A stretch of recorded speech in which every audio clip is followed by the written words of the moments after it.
Dzień dobry, szczęść Boże. Witam ze stolicy, a stolica to się nazywa Wrocław, czyli Breslau, stolica śląska. Tu mamy taki piękny z XV wieku ratusz późnobarokowy z zegarem astronomicznym.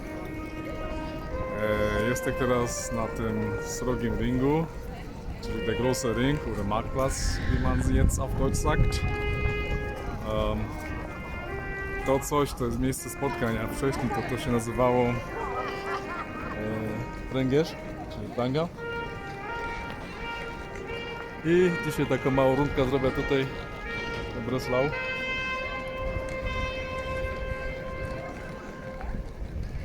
Chyba jakiś hymn grają, nie? Ja to ktoś ćwiczę.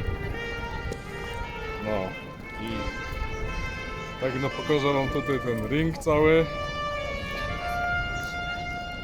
Są Stadthäuser, czyli kamienice.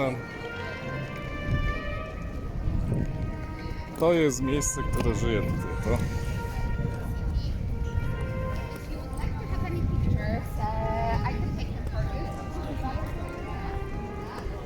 Fajne kusze. Tu już to było tak gdzieś 450 rok, czyli normalnie w Europie to już był renesans, a my tutaj na Śląsku jeszcze byli trochę konserwatywni. No ale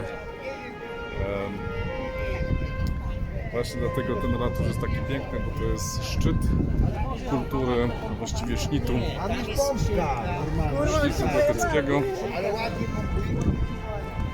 No i teraz tak, tu idziemy po południowej stronie ratusza. Tu są dwie takie restauracje, nazywa się Piwnica Świdnicko. Można dobrze zjeść.